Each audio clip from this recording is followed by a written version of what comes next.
sound good to me. Oh, yes. It's Fish, Grits, and Politics. And now, from the Breakfast Club, it's Marcus Davis.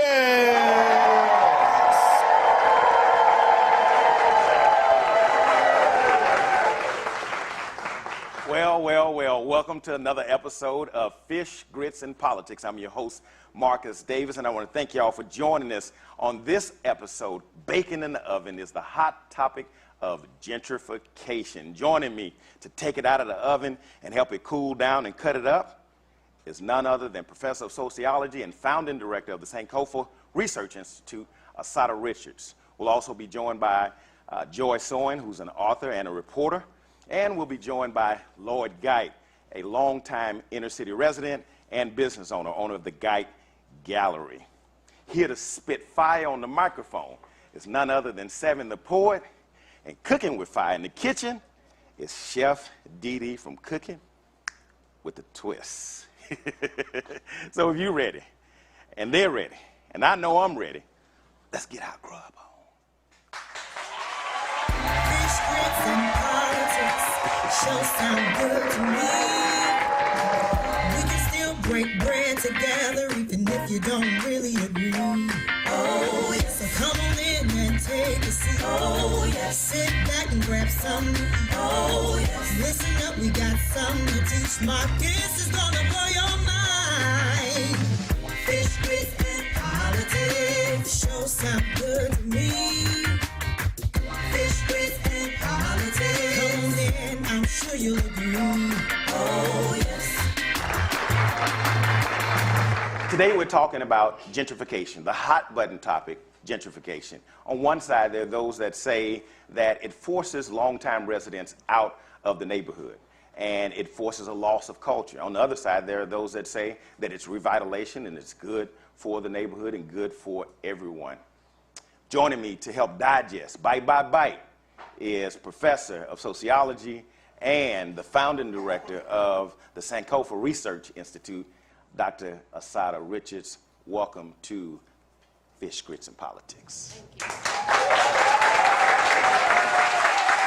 Come on, y'all show us some more love.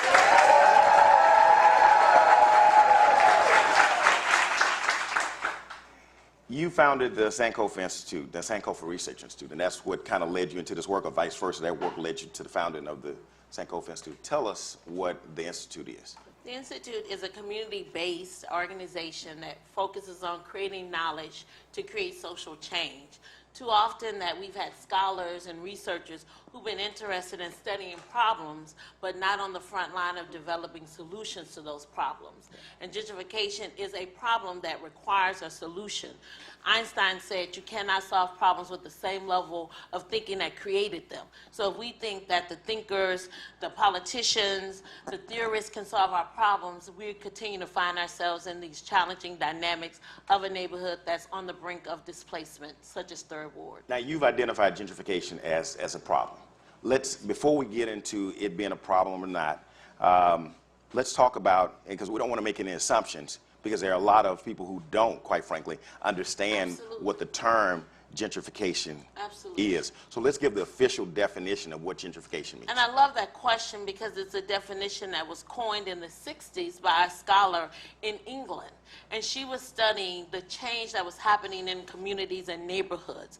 And it was the gentry moving into those neighborhoods, meaning high-income earners, that entry into the neighborhoods coupled with the out-migration of existing residents and businesses. So you do not have gentrification when residents are not being forced out. You have development, revitalization, you have something else. But gentrification, and we cannot romanticize that term, it means the displacement of existing historic residents because of high-income earners coming in and making it economically impossible for existing businesses and existing residents to stay in the neighborhood. Right.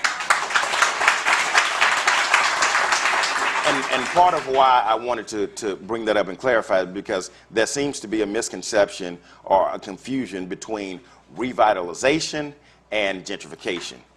And that's not always the case. Revitalization is revitalizing what's existing. Gentrification is an exodus and an entrance. It's a changing in the income stratification in the neighborhood, high income earners coming in, and coupled by existing long-term residents moving out. And I don't want to say it's confusion.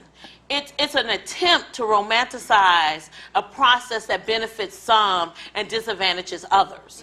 So we want to say it's okay because we have to sit with the fact that many of us who are high-income earners, or many of us who are property owners in the neighborhood, or many of us who are stakeholders in the neighborhood are benefiting from the process of gentrification, even if we are African American, right? Oh. And so that is the reason why we have tried to make peace with this term, because it's an income and it's an economic model that benefits the existing people in a stratification system and those who are vulnerable, historic residents of a neighborhood, low-income wage workers, small businesses in a neighborhood. And so we want to make ourselves feel better by saying what is happening in the neighborhood is some sort of way beneficial, and also because it meets our needs. When we get that... But I got to ask, are there not those that benefit? Absolutely. Let's talk about it. Right. Yes. Those who sell property, those who are real estate agents, those who are developers, those who benefit from that. We just have to be honest. Right. And we have to be gut honest with ourselves to say, listen, there are African Americans in our community who do business that benefit from gentrification. And if we're okay with that, then we're okay with the displacement of residents. And that's part of the conversation that we want to have today. Yes. When I ask, is it betterment for some folks? There's a question Absolutely. of the city, right? When a city revitalizes or improves, then it does better for the city. It increases traffic, it increases more folks coming, it increases the tax base, sometimes a slowed property tax base, but an immediate sales tax. So if it has that impact, does that not trickle? And I'm not in for trickle down economics. I'm not a Reaganomics guy, but does that not trickle to everyone in the city? A city that does well, does that not mean that its residents do better? I think that we have to decide what is doing better. What is progress? We have to decide what kind of city are we? Are we an equitable city? Are we a city that says that the people who are the least the last among us deserve the right to live in a neighborhood which they created? Do we do better when we have a neighborhood that's full of townhouses with no character and no interesting architecture? Do we do better when we have a city where you can capital moves people in and out based on their preferences, right? Do we really do better in a city when we don't have neighborhoods that have any character? The way we're moving in terms of development, that's the city we're becoming. Who defines character? I think the neighborhood gets to decide the character. We're the ones who were in these neighborhoods when nobody else wanted them. Let's really have that conversation, right? Let's talk about that. So when high-income earners could move out of Northern Third Ward, they did. When the Jewish community was offered an opportunity to move to Maryland, they did. I don't begrudge them that. We stayed in this neighborhood, we did the best we could, we made it our home, and we have a right to stay there. And so I think it is a social justice issue to move vulnerable people out just because capital moves in. So I have heard this issue addressed, labeled as a social justice issue. Absolutely. And I agree with it. Here's the thing. When you have social justice issues like voting, right? When you have social justice issues like the right to free speech or equitability, when you have those social justice, what do we normally do? We fight. We fight. We organize and we mobilize ourselves. Yeah. And I say that we're having a challenge. And the reason I bring that up is because we have to ask the question, are we fighting? I know you're fighting. Yes. And not just me. Right? And I know that there are others that are fighting. That's right. That's but right. we have to ask ourselves, as big of a problem as we say it is, right, are we fighting? Here's something that I want to bring up. You know, we have a blame that we assign for gentrification. We say it's them that's doing it to us. Why does it have to be a blamatory? Because I like to be historically accurate. Yeah. So we didn't get into this situation by magic. There were things called redlining. Right. There were things called test docks and freeways coming into our neighborhood. There were things called deep de-investment in our communities. There were strategic and policy decisions that got us into this situation. It's not about blaming. America loves to hold everybody else accountable. The child that shoots somebody on the street, or the mother that left the baby in the car, she needs to go to jail for the rest of her life. Why can't politicians and why can't the business community be equally held accountable? Right? There were strategic decisions made that put communities where that they are. And so I'm not talking about blame, I'm talking about accountability. Because until we can be accountable, we cannot move forward progressively and accurately with strategies that solve the problem. But we got to go back to your quote that you started with from Einstein. You cannot have that expectation of the people who put it in place to correct it or to hold themselves accountable. That's right. That's why we need organized. But what you just described, and y'all see why I wanted to hear, right? Y'all see? What you described has been coined as, you know, outside of the discrimination, but the exodus, when you said people moved to Maryland and other... and the land, right. Sugar land. So when you when you look at those, the description that we use for that, what happened in the 60s in Houston and Third Ward was what we call white flight. Right. But where do we begin to talk about the black flight? I think and when I say black flight, let's talk about I'm from Fifth Ward, Texas, right? And what you're told is grow up, get a good job, get an education, and go get you a big house somewhere else. That's something we've instilled in ourselves. That's right. Right? Now, whether it was a socialized behavior or not, it is something that we've passed down. Right. So we have to have the conversation, not just about white flight that got us here, but we also have to have the conversation about black flight that got us here. I'm going to end on a story in the barbershop, right? And I'm in the barbershop, a brother comes in, and he sees a lady of the Caucasian persuasion walking two little poodles. And y'all know the barbershop, how we do. You know, he come in, man, I mean, he huffing and puffing. He goes in this long soliloquy about how it ain't right, right? And I let him get his wind off, right? And after he got his wind off, I said, bruh, let me ask you something. He said, where you live? Pearland. How long you been living there? 3 years. So when she made the conscious decision to bring her two little poodles here, and you made the conscious decision to take yourself there, how much do we hold ourselves accountable? We're going to put a pin in that, and we're going to bring some more guests in to jump in on this. We're not done yet. We're not done yet. We just took it out the oven, and we just let it cool down. Now, actually, I think it got hotter out the oven. We're going to be joined by author Joy Soin, and we're also going to be joined by business owner and long-term urban resident Lloyd Guy. Both of them are long-term inner city dwellers, and they have different perspectives on this issue, on what's happening. Don't forget about Seven to Port. He's here to spit that fire, and over there cooking with fire is Chef DD. So y'all don't go away. We'll be back with you in a twist.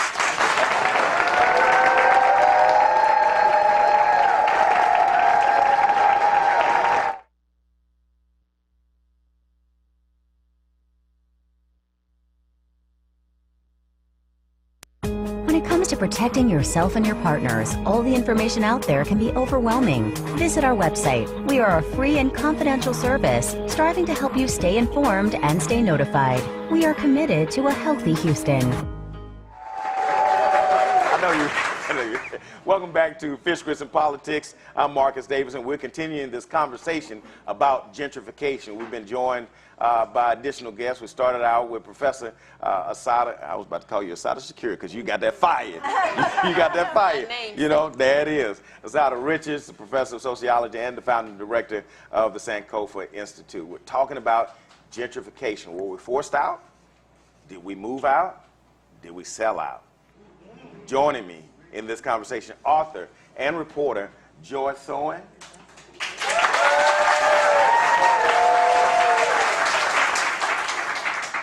And none other than, drum roll please, the owner of the Geidt Gallery and longtime resident in the inner city, specifically Third Ward, Lloyd Geidt. Welcome. just want to let the cameraman know at some point in time you got to get these shoes. You got to get these. They are life. Yeah. Woo. All right, we're talking about the conversation of gentrification. You two live and work in Third Ward. You're passionate about this issue. And we'll start with Joy, and give us your thoughts on what gentrification means, what impact is it having, where do we go from here, how did we get here? Okay, that's a whole lot. I know it's a lot. Well, I've been active in my civic association for 3 years, and I will have to say that we've been sleeping in many ways. I live in the Riverside area, and we didn't have a civic association for many years. It was dormant. And it got heated up because there were plays being made and things being happen, and now we're trying to play catch up. And that's part of the question that I want to ask. You know, we talked about, you know, how did this happen? How did we fall asleep at the wheel? How did we have a neighborhood that has such vibrant, educated, articulate people? Right? Yeah, y'all know what I meant by that, right? Where we did not organize and we had to play catch up once it happened. Well, I think a lot of it speaks to what Asada was saying, is that, you know, we don't tend to mobilize unless there's a crisis. And we're in crisis right now. And it's not just, you know, there are great things that are happening in our neighborhood. We're getting an HEB, which we needed a grocery store, you know, 50 years ago, and things that are happening. But why did it have to happen as we have this whole gentrification topic happening? And people don't want to talk about the race issue here. And I believe that it is, you know, when you talk about high economics, but with that high economics, there's a direct correlation. There are too few black people who have that kind of money who are buying the townhomes that are in these areas. So when you look at the Heights, you see what has happened. When I moved back to Houston, 15, 17 years ago, it was mostly Hispanic. And you go to the Heights now and you say it's been gentrified, well, it's all white. So when people don't want to talk about the fact that gentrification have moved in. Yes. So that's a conversation we really need to have on both sides. Well, and not anyone get offended, but this is really what's happening. Mr. Guy. I built a new home in Third Ward 5 years ago. And that's because I loved Third Ward. And I wanted to be in the inner city. But who left those properties? Black people left those properties behind and went elsewhere. There's a lot of talk about white people coming into the community, taking over. There are African Americans, Asians, all kinds of people who are coming back to Third Ward or coming to Third Ward. Are you going to tell me that there's something wrong with me because I built a house in Third Ward and replaced or displaced somebody else? No. The conversation should be on some point, because gentrification is going to happen. No matter what we do, no matter what we say, it's going to happen. It's happening now. It's happening right now. But why don't we do something, if we want to keep it historical, to bring African Americans back from the lands to Third Ward? Because the residents who are there are a lot of vacant lots. There are a lot of vacant lots. There are no residents there. There weren't vacant lots before people purchased those lots and demolished the housing of affordable housing and rental property. And so we look at it as if, why don't we, gentrification does not have to happen. There is an opportunity we have in Third Ward. We have enough land to create affordable housing. We have enough opportunity to maintain residents and bring residents back. Nowhere in the U.S., have we stopped gentrification. Absolutely right. But Third Ward we're wasting our time. No, Third Ward's not going to be the exception. We cannot be a people who can say, the people of all people for 400 years, this marks the 400 years of our arrival in this country. We have survived what no other people have survived. And you tell me we cannot halt gentrification? We cannot protect the least, the last among us? We cannot build affordable housing? We cannot protect commercial space? What are we waiting on? What are we waiting on? Why haven't we done it already? I don't disagree with either of you. I don't disagree. But the question is, why African Americans? The question is, why haven't we? Thank you. I don't believe that we can't. I don't believe we can't. That's right. right. It's no The question political is, will. why haven't we? Because And what are we it's doing? not economically in the interest of people who own property now and who stand to benefit as their property taxes increase. No offense to Joy and the HEB, but they celebrated being able to keep the shopping carts on the HEB lot. And you know what I thought when I heard that? Doesn't Joy realize that people move them shopping carts because they don't have cars? Did they come up with a strategy to help the people who don't have cars get back and forth to the grocery store? So when we are the high income earners and we think about what meets our needs and what benefits us, we should be thinking about a set of strategies that protect other people. We have a community land trust in this city right now. We can convert land into a community land trust and have 99 years of affordability. We can have people owning homes for less than $700 a year. A month. We're building corporate-owned businesses. If the people who have wealth, power, and status in this city They don't. mobilize themselves, you do, Mr. Gold. Time out. That's why I'm in the community. And What are you here's doing about what I it? want to say on My this. business and my home are both in the community. Because what you just described was about policy. What you Yes. just described was about politics. What I'm submitting They're is entwined. That's a fantasy. they That's a are fantasy. intertwined, but what I'm suggesting has to do with personal accountability. That's right. What I'm suggesting has to do with Both. community accountability. you- And I do agree that it has to be both, and I want you to come in on this show. I do agree that it has to be both, but we can't wait on something to roll in Right. and do nothing. As That's right. Dr. Frazier said on episode 6, I want my reparations, but I'm not waiting on somebody to come give it to me. We're not. We got to go out and get it.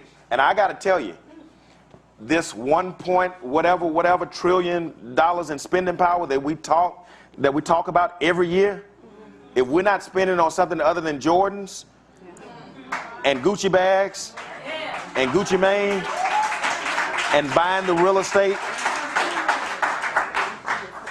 Okay, I just want to say something about one thing that I got involved with our civic association is because I wanted to know more about what's happening in our neighborhood. My parents are getting older. One thing I learned is about minimum lot size restrictions, which I didn't know anything about, and I didn't know that was a way to protect our neighborhoods. I have gone door to door in our community to try to get people to sign petitions for minimum lot size, and it is so hard. And that is the one thing, we do not have deed restrictions. So many of these neighborhoods don't. And that is the one thing that will protect our property and protect our area from the encroaching townhomes and all of that. And I know you said about the HEB, that was one of many things that I've celebrated in our civic association. That just happened to be one that everybody seemed to have a hot topic about. But Benefits interest. yes, but when it comes to minimum lot size, it goes on deaf ears. But we do have to give consideration to the people. I understand we have to talk about the people that it displaces, but we also have to, for the long-term residents who have been wanting and waiting for the grocery store, they have a right to celebrate something different happening in their community as well. And I'm not saying that you don't celebrate, but we don't ask for too much, we ask for too little. Where are the permanent long-term jobs for the residents in the neighborhood? Where are the consecrated saying, in this business, we're going to have small booths for entrepreneurs, right? Where is the broad strategy that lifts all boats, Marcus? It's not that these things by themselves are wrong. You can have Mr. Gate living in this neighborhood, having this wonderful gallery, but at the same time, there was never a time when we only cared about ourselves. Where did that come from? We have always been a people that cared for one another. The Mutual Aid Society, we took care of one another. We understood that we could be prosperous and we could still support the brothers and sisters Well, the who fact of the needed matter our is that help. we don't do And that anymore. No, We y'all don't do that anymore. We don't do Y'all that don't do that anymore.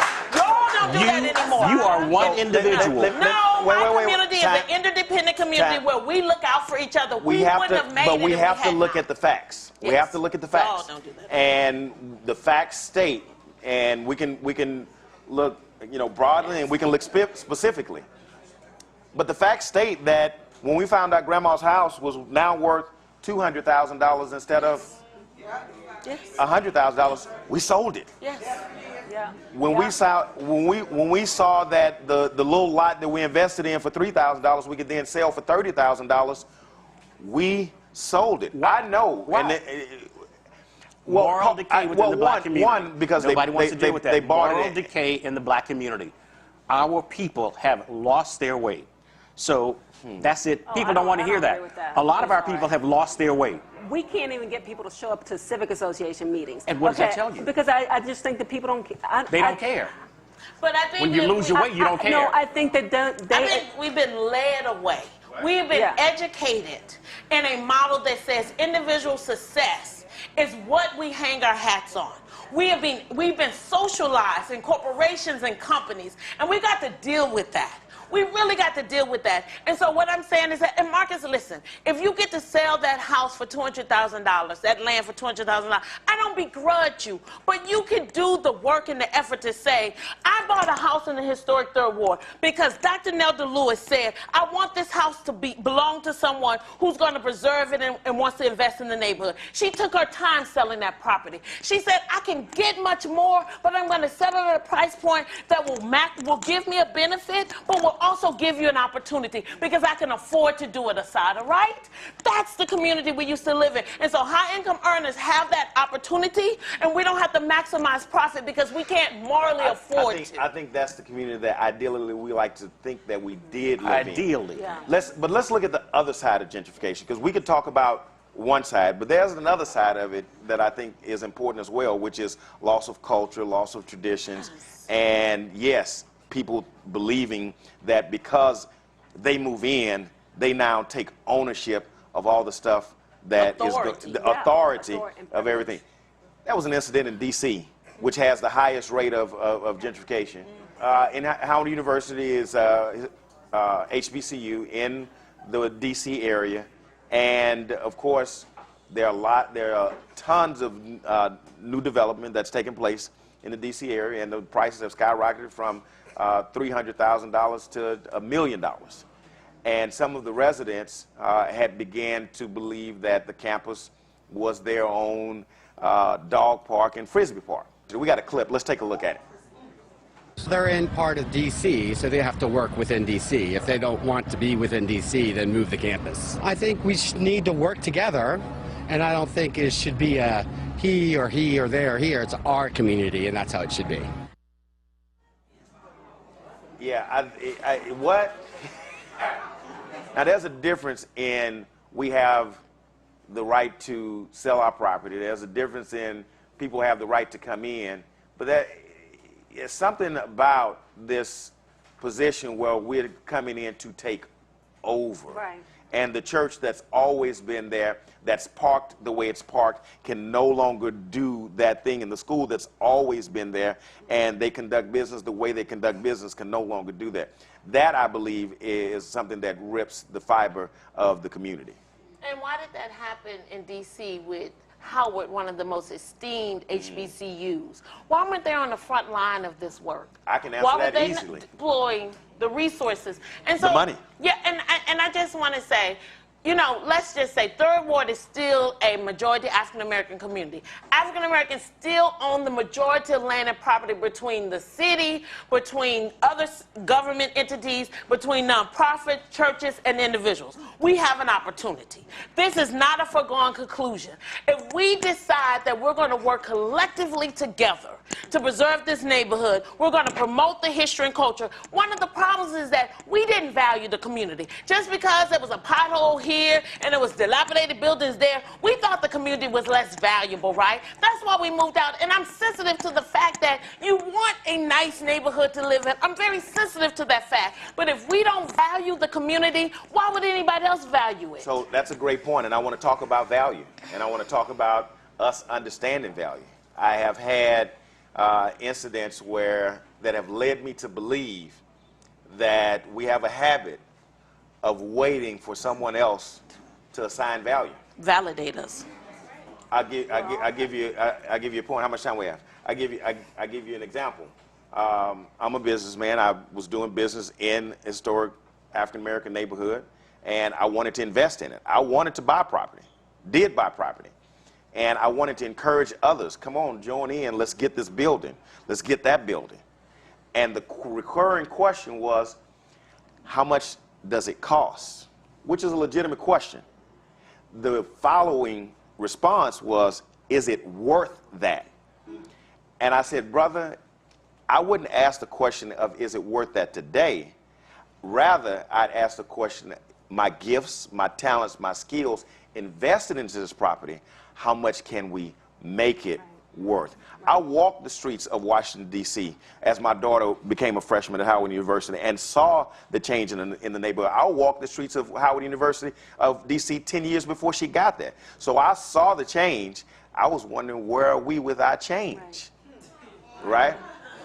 Where were we with our coins? Right. We allowed Fourth Ward to happen, which is now Midtown. Here in Houston, Midtown, it used to be Fourth Ward. Yeah, we allowed that. Used But to we be don't have to allow Freedmanstown. No, we don't. And We I don't agree have with to that. allow Third Ward. We Fifth can Ward learn. is still on the table. Right. Yes. Sunnyside is still on the table. And the City Gas is opportunities still on for the bringing table. businesses and up our schools, that's one of the issues too. Our school system in our community. What about the African Americans who live in Third Ward, Yeah. who don't see the value of their property and don't take care of the property themselves? Well, let me I'm just- sorry. No. let me just say this. Make another excuse. Let me say, I'm not going to make an excuse. You're making excuses. But I'm going to make an analysis, right? My grandparents bought a house in South Park.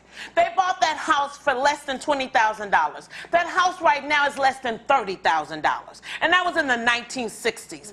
African Americans' incomes have stagnated. We've lost both wealth and income. And so we often don't have the resources to reinvest into our properties. Those are realities. Clean up, get you a broom and a mop. The And a rake. reality is that why the city doesn't clean up with a broom and a mop, but we don't. But that's deem your them- house. That's your house. But the reality is that we have resources to I think care what for our Lord is community. talking about is personal accountability. Personal accountability. And, But I'm talking about structural inequality. We love to talk about personal. Well- Black people have been more accountable than anybody else on the planet. Come on now. We take care of everybody. And so we're always hanging on what we don't do, what has been done to us. People come into our neighborhood and dump on our property. Get over we it. don't Do just for leave yourself. it. Do for yourself. We do for ourselves. We do a cleanup on a regular basis. And before we finish the cleanup, we have construction people, we have people from the outside of our neighborhood coming in, dumping in our neighborhood. So it's not us. Right. But we are the ones that are not protected. And so this personal responsibility, when will the property owners who sold property to developers, when will they be held accountable? When will the people who are black that look like me, who are selling property in Third Ward, gentrifying Third Ward, when will they be held accountable? Well, here's the question, Yes. Asada. Do they have to be held accountable? Yes, they do. For what they did. Yes, they for do. what they chose to. Yes, they have to be morally held accountable. And here's the thing. Yes. As African Americans, if that's what they wanted, that must be don't wait. Go That ahead. must mean that's what they want for the African American community. They don't get to. Who are they? They do not get to All right, continue. we got to take a break. market themselves We got to as take a break. champions of our We got to turn community. it down. Yes. Hey, y'all stay tuned. We're not done. We'll be back. Coming to the mic, 7 to 4. We also got Chef Dee from Cooking with a Twist. And we're going to be back with you.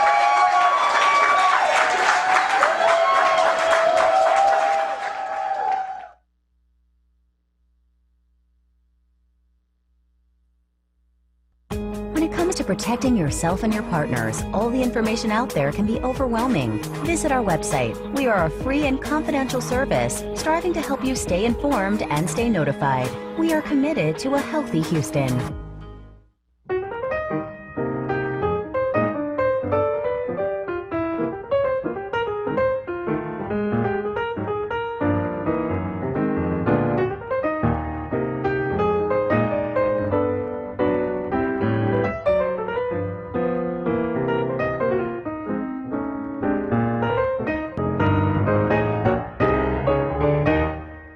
The Breakfast Club, America's best breakfast. Welcome back to Fish, Grits, and Politics. I'm Marcus Davis. I hope you're enjoying the show and the fruitful dialogue that we're having. Right now, dropping fire on that mic, 7, the poet.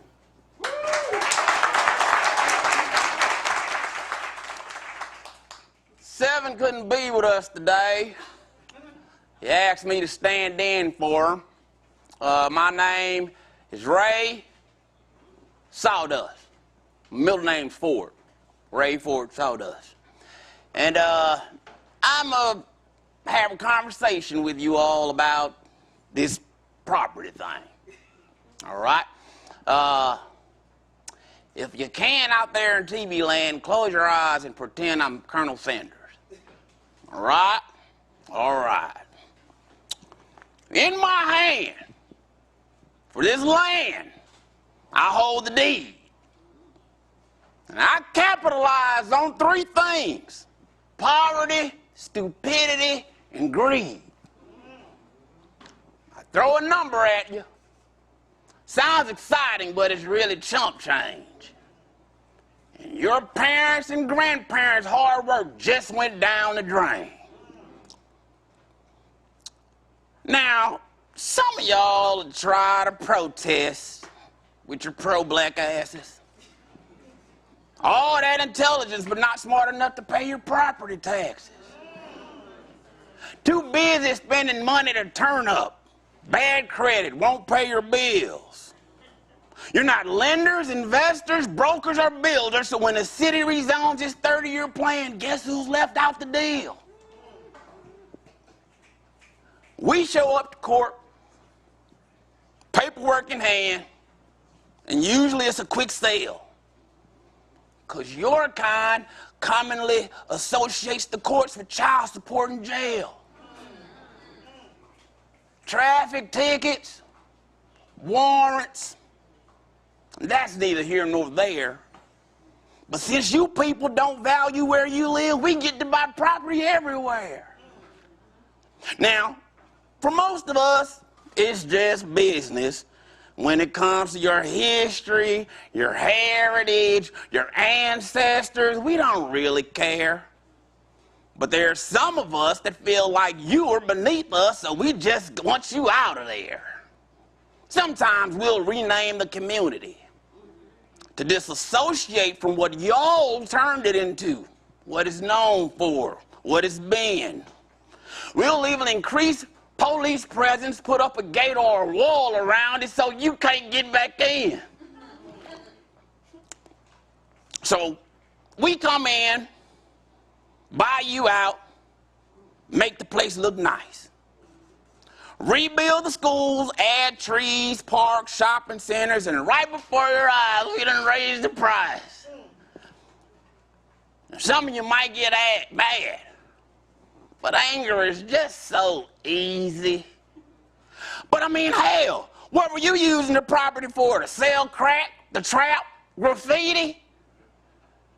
We sold your elders our community, your 40 acres and a mule, and y'all brought in gangs, crime, violence, dope, and created unsafe schools.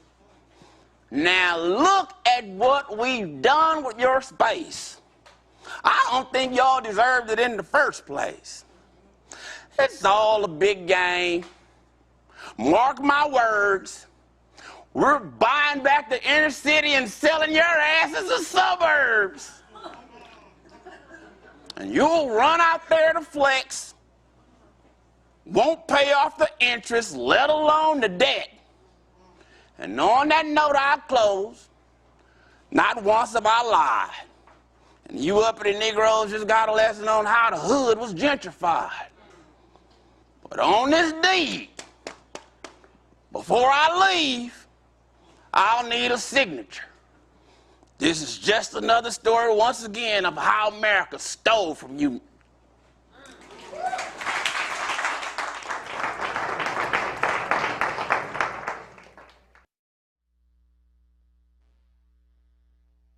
When it comes to protecting yourself and your partners, all the information out there can be overwhelming. Visit our website. We are a free and confidential service, striving to help you stay informed and stay notified. We are committed to a healthy Houston. Welcome back to Fish, Grits, and Politics. I'm Marcus Davis. I want to thank Seven the Poet for that great poem that he delivered. Joining me right now in the kitchen is none other than Chef Dee Dee from Cooking with a Twist. Y'all give it up for Chef Dee Dee.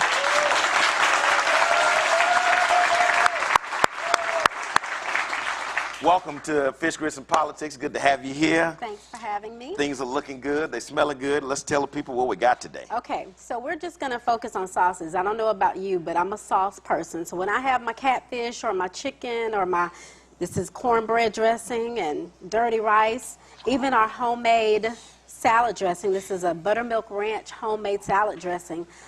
It's all about the sauce that adds flavor to your food. So right here, all about the sauce. All right, so what kind of sauces we got? This right here is we're starting a... I think 7 got to you. You said this right here. This right here. Y'all know I'm an Alabama girl, right? Oh, there it is. There you go. So this is an Appaloosa sauce. That's a Louisiana sauce, okay? So I have already sauteed my onion, mushroom, and garlic. I'm going to add some shrimp and some real, not imitation. Say it again. Real. For the people in the back. Not imitation, crab meat, okay? Just so y'all know, I'm sorry, but imitation crab meat is in the Bible. It's a sin. It's a don't sin. Do it. Please don't do it. I don't even know what it's made out of. Imitate. So what I'm going to have you do, now this is another simple sauce, especially for those who are on keto, and you can't have the great, you know, you make your roux with the flour, you can't have none of that unless it's almond. This is a cream of mushroom soup, and I put some little Cajun seasoning in there. Go ahead and add that in there. You ain't gonna tell me what that Cajun seasoning is? Well, hey, Tony Saturated, whatever, any kind of Cajun Creole seasoning. You know what I'm add saying? that in there. That girl got that cream of mushroom. Oh, yep. How many of y'all cook with cream of mushroom? And look, if you don't like mushrooms, you can do cream of chicken, you can do cream of celery. HEB even has a poblano. The one over in Third Ward? Well, hey, Joy, check out that cream of poblano. All right. Now you're going to add a little bit of this is going to be chicken broth. Go ahead and add that in there. So I got my cream of mushroom, and all you gave me was some chicken broth and some cream of... That's it. I feel slighted over here. I'm stirring all this together. Now, to make your actual sauce creamy, we're going to, y'all get y'all some of that heavy whipping cream. Add that in there. Y'all better know when she say heavy whipping cream, it means heavy. Yes. All right, we're going to continue this conversation with our guests. We're getting ready to get our grub on. It smells great in here. It's about to taste even better. We're up to the fellowship, the part where we hold the conversation over dinner with the rest of our guests and our chef and our poet. Well, I don't know if we're going to invite Ray Wood, but, you know. Those are fighting words. Y'all stay tuned. We'll be right back with you.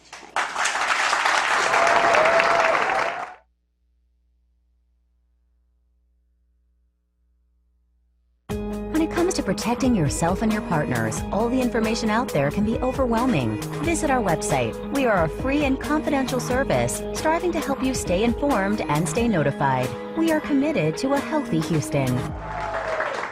Welcome back to Fish, Grits, and Politics. I'm your host, Marcus Davis. I want to thank all of y'all for joining us online. I want to thank you in the studio audience. This is the part where I feel real bad, right?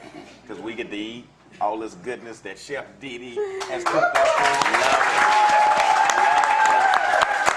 And we're going to continue the conversation with our guests. We've got Joyce Owen, author and reporter. We've got, who's got a book out. We're going to talk about that. We've got the founder of the Sankofa Research Institute, Dr. Asada Richards, Super Doctor Professor Asada Richards. I'm going to give you all kind of labels. Thank you. And we've got the esteemed Lloyd Geit, the founder of the Geit Gallery, longtime resident in the Third Ward. And who are you, sir? Name's Ray. Ray Soda. I know a guy that looks like you named Seven, but, you know, we're welcome to the table. He's not fairly as handsome, though. Welcome to the table. I'm grateful for the fellowship. I'm grateful for the opportunity to dine and engage a dialogue with you all. I'm grateful for the people who entrusted us with their time. Let's eat. Oh, wow. We're going to eat. Y'all, thank y'all for being patient with us. Wow. Because, you know, while Chef Didi was over there hooking it up, I was like, man, this show look and smell good. So let's get back into the conversation. You know, we've heard what Seven had to say. Ray Sawdust had to share, which was, man, was that pouring fire or what? Yes, That's it was. what, come on. I was worried it would upset some people. No, look, and that's the thing. We have to get into a space where we can have dialogue, where we talk about different things, we bring different viewpoints, and we may not agree, but I think at the end of the day, what we should be doing is working towards resolution. Because contrary to what some people may believe, I think that I've heard a lot of the same or similar points that we've made here. Yeah. You know, I think we're approaching them from a different angle. So let's talk about gentrification. You know, what does it really mean? And I'm not trying to be cruel when I ask this, but what does it really mean that people have to move somewhere else? I mean, if they're moving into another community to live, how is that negative or degrading or derogatory if they move from one part of the city to another? Well, I think the research shows there was a wonderful scholar who did a book called Root Shock. Yes. And what happens is that people literally die. Y'all see how I did yes to affirm that I've read the book? And for those who've read the book, you know, we know that looking at people who are forced out of their neighborhood, when they're disconnected from their social support systems, when they're disconnected from home and place, home that they've always known, that it does a shock to their physical, mental, and emotional systems.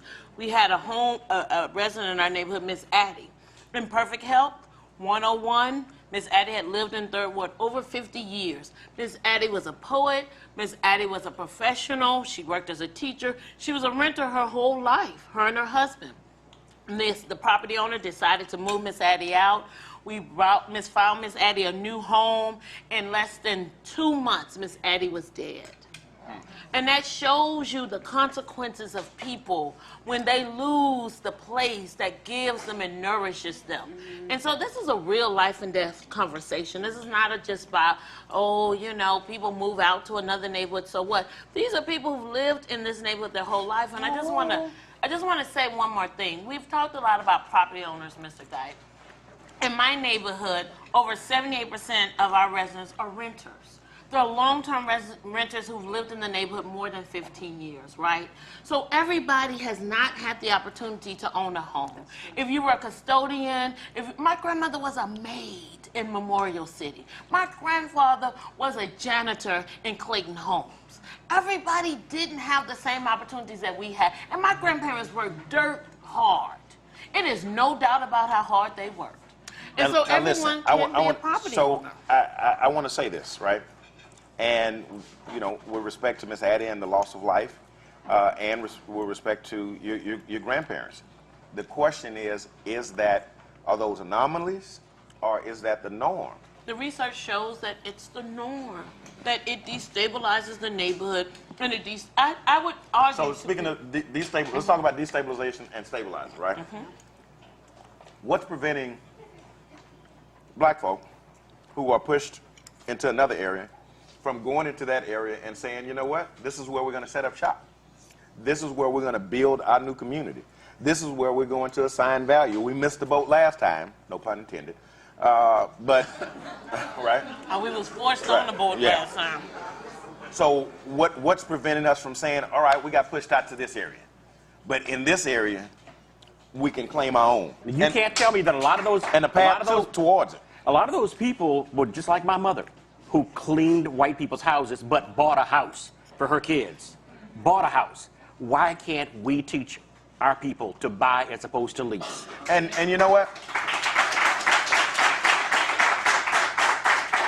And education is an important part. And I want you all to chime in on this. One of the things that I often hear is, well, when and we're not talking about the renters. We're talking about people who actually own homes, and we say, well, you know, Miss Lulu, she when the developers came in, they bought the property, and the property value raised, which raised her taxes. Mm-hmm. Now, the truth is, I don't know anybody that buys property without the hopes of the property value increasing, right? Anybody that buys property that does not have the hope of it increasing, I have no idea what the hell you're doing. Now, the consequence that comes with that is the tax, right? But that tax that comes with the house that the equity just escalated $100,000, we have to be in the business of teaching Ms. Lulu, this is how you use that $100,000 worth of equity. You didn't lose necessarily. You have gained $100,000. You didn't lose the few dollars in taxes that you are having to pay, but you just made $80,000 in 8 months. So how do we move your towards best that? Teachers are limited to 3 minutes, 2.5 on the radio. If Jay-Z talks about him buying a house in Dumbo, then everybody wants to research what Dumbo is. Nipsey Hussle, we're going to buy the hood back. Yeah. Buy the block, they killed him. And then here, that local fella, he's here. Slim Thug. Anybody been? Look, ain't nobody done nothing with Slim. Wow. Our people, we don't talk about A, B, and C.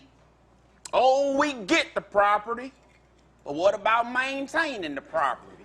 Yep. And that's where we lose. But why do we have to be owners of property to be valued? We have cities like New York. No offense, New York is a city where there are lots of renters.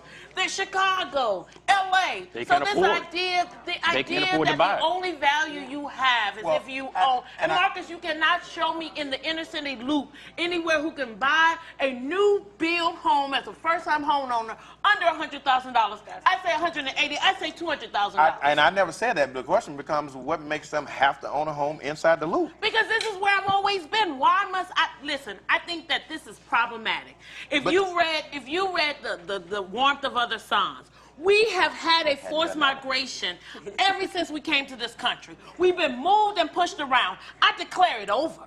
400 years of this year, I declare I will not be moved again. I will not be moved. I don't have to go to another neighborhood. I chose this. I'm a third-generation resident of 3rd Ward. We came. My grandparents made this their home, and I declare that I'm going to stay there, and I'm going to protect every resident that I can because I deserve to stay in the neighborhood that's mine. You deserving to stay in the neighborhood that's yours. That home that your grandparent bought or that your mother bought has gone from being worth $50,000 to $350,000. And I'm not saying it didn't. Some people didn't get forced out, but that's not a force out. That is clearly a gain that, on some level, was not taken advantage of. Hold on, I want to hear from Chef Dee and then again from Joy. Okay. Thank you, Chef Dee. Oh, you're welcome. No, thank you, Chef Dee. This is right here. All right, go ahead. Okay. The first time that I experienced gentrification was 2017. Had never heard of it. Didn't even know what gentrification was before then. The Chew flew me out to New York to appear on their show. And I had a cousin there that took me around New York. That was my first time being there. Hold on. Y'all see how she just slid down in there? The reason why I was there, but he took me to Harlem. And, you know, when I'm watching TV, I'm looking at Harlem. But I get there in person, and I'm like, is this Harlem? But yes, that was my first time experiencing it. If you go to Harlem now, it does not look like what you see on the shows that you watch on TV. So. But here's the response to that. And Ray Us over here, he just mentioned how. That's right. He just mentioned, what people like Jay-Z and Nipsey are now preaching. Marshawn Lynch just decided that he was going to buy up property in Oakland to prevent some of the gentrification in Oakland. I personally know brothers that had the loot, right? Had the opportunity, but made other choices. And that's where I want to hang my hat on. And I'm in agreement with you that it doesn't have to happen. And I'm in agreement with you that we need to take care of our community. But I gotta be honest when I ask the question of, how much, when I meet a brother that I know that's literally sold an entire block, I'm asking, where were we? And better question, where are we today? We have a lot of older residents who are getting older and they will die off. What happens to that property? What about bringing in new younger black couples with children, and they can afford to buy property here? So I don't know. I don't know what the solution is. I think the solution is to go out to the lands and get their ass, because they in Pearland, they in Sugar Land, they in Katy Land. But we have them ready now. It fit, y'all. But we have them ready now, and they can't afford. And even the Chronicle, we did a story about how these investors are buying up lots, many lots. 40 and 50 lots at a time. We have a value proposition that says the individual benefit overrides the collective benefit or the community benefit. The reason why these properties are worth so much is because that's not the norm that's being taught in America to anybody. That's right, but we have never been able to live by the rules of America. Has it worked out for us? So we've got to push back against these value propositions of success. So the reality is that the reason why the property taxes are going up so much is because subdividing the lots and putting these ragtag. Now, you want to talk about the shotgun houses and people not taking care of their property. Look at these shoddy townhouses where it looks like it's been there for 20 years and only been there for 3. So nobody goes to them and say, won't you power wash your townhouse, sir? Nobody challenges them. And so what I'm saying is that we can do things. We can put a covenant on legacy residents. We can hold their property taxes at the constant rate and put the increase into an escrow. And then ask them when they sell that property, then pay off those property taxes. There are policy strategies. We have a community land trust in Houston. We can have community land trusts, and those the young couple can afford to buy a house in this neighborhood if we put that land in a trust. But what it's going to take is us counting the individual model of success and profit. If we all want to be successful and if we all want to profit individually, collectively our communities will suffer. And that's why we moved to the lands, because we wanted status and we wanted to be accomplished and we wanted to bring people to our nice houses, right? And we wanted that. And what has it gotten us? Our children being beaten by the police in the lands, our children being profiled and demonized by the educational system, and us being alienated and spiritually isolated from the very culture and history that gave us strength.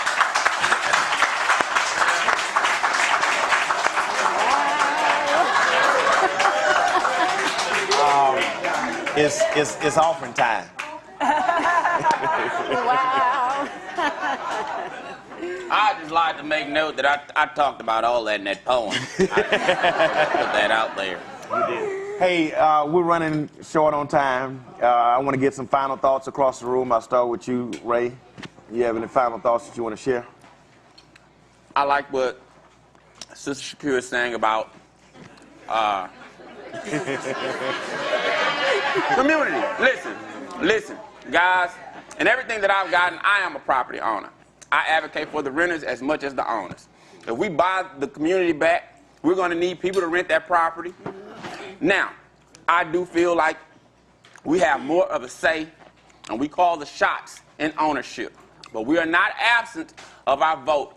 The things that she's talking about is going to require some legislation.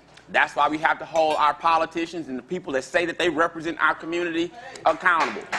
This is not just... Because there's a slew of people that were in office and still in office when Fourth Ward was transitioned into... Hey, did you hear what you just said? Stealing. Still. Oh, yeah. How can people find you? How can people find you? You can find me at 7 The Poet, S-E, the number 7, THEPOET. That's all of my social media. And you can find me at Sunday nights at the Alley Cat, hosting Poetry Lounge, one of America's longest running open mic poetry spots. There it is. Chef D. Cooking with the Twist? Yes, Cooking with a Twist. All of this is really kind of new for me. I guess this has been very educational for me. Like I said, you know, even going to a black-owned business, Cupcake Kitchen, riding, you know, do those streets, I didn't recognize where I was. I'm like, okay, this is 3rd Ward, not the museum district, Yeah. but 3rd Ward. So I'm thankful for all of you. And we're thankful for this food. How can people find you? Cooking with a Twist, social media, also Chef Dee Cooks, and cookingwithatwisthouston.com. Y'all come see me for a cooking class. There it is. Author, reporter, George Sowen. Yes. Well, I have a book, children's book, Ava and the Prince, and you can listen or get it on Amazon or Barnes & Noble. And it benefits Year of Joy, which brings joyful experiences to kids from 3rd Ward. And she's a new mom. Oh, yeah. Yeah. And I'm a new mom. No, I wasn't pregnant. I'm a new foster to adoptive mom. There we go. Yeah. And the founder of the Sankofa Institute. How can people get more information about the Sankofa Institute? More importantly, how can you get more information about preserving, protecting, and revitalizing 3rd Ward? There you go. Please go to emancipationhouston.org. We have an organization called the Emancipation Economic Development Council. We are working on developing, incubating, and supporting small business owners in the Third Ward, moving them from conception to commercial space. We're working on pop-up spaces on Emancipation Avenue. We have the Emancipation Main Street program was a part of the Texas Main Street, a state initiative, and we're working really hard. We believe that history can be made, and we believe that we are the people and we are the community to make that history. But we need your involvement and your support. Right. And there are great investment opportunities in Third Ward, and there are great opportunities in Third Ward. And with your involvement, we can really make history. And last but certainly not least is the illustrious Lloyd Geidt. I got to tell y'all something real quick before Lloyd. When I introduced him as the owner of the Geidt Gallery and a longtime resident. What I did not do is introduce him as the noted journalist, Lloyd Geidt, who, when I found out he was going to be on, I got to tell you, I was like, man, Lloyd's going to be sitting at the table. I'm going to be nervous as hell. Because, you know, growing up watching the man behind the camera, and then to have him to honor me by sitting at the table, I thank you, sir, for your work and for... Now, I ain't gonna lie to you, I'm nervous as hell about what feedback you're gonna give me after the show, but I'm honored and grateful that you're here today. Where can people find more information about Geidt? The Geidt Gallery. We're on all the social media platforms. And tomorrow we're having a huge Christmas in July sale starting tomorrow and ending on Sunday. 50 to 75% off, so you guys should come and shop. That is. And I'd like to say that Marcus has done a really good job. Yeah. All right. I don't know if y'all noticed how Smooth took us out of the drink. That's that crack punch. Yeah, man, that punch is serious. All right, we're just about done, but we got to get that last bite in. Y'all stay tuned. We'll be right back.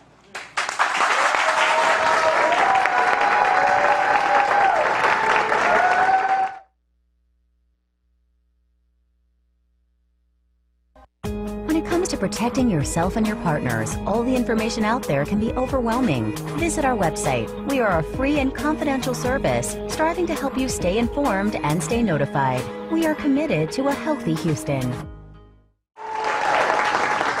Hey, thanks for joining us. That's our show. But I want to leave you with this last bite for you to chew on. Dr. Martin Luther King had a saying. He said that change does not roll in on the wheels of inevitability, but it comes through continuous struggle, and so we must straighten our backs and work for our freedom. A man cannot ride your back unless your back is bent.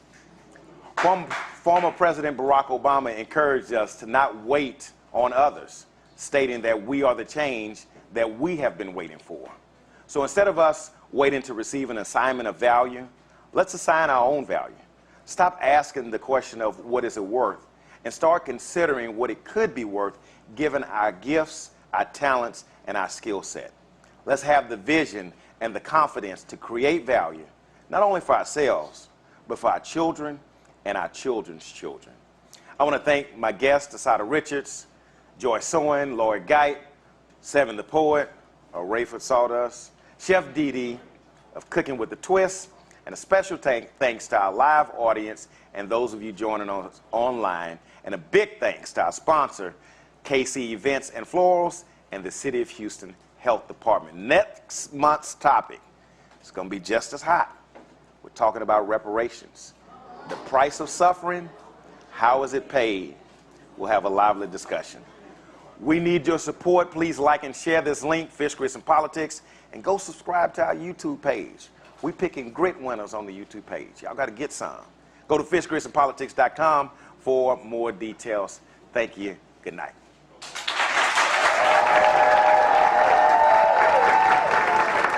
Fish, grits, and politics sure sound good to me. We can still break bread together even if you don't really agree. Oh, yes. So come on in and take a seat. Oh, yes. Sit back and grab some to eat. Oh, yes. Listen up, we got something to teach. Marcus is gonna blow your mind. Fish, grits, and politics sure sound good to me. Fish, grits, and politics. you'll agree.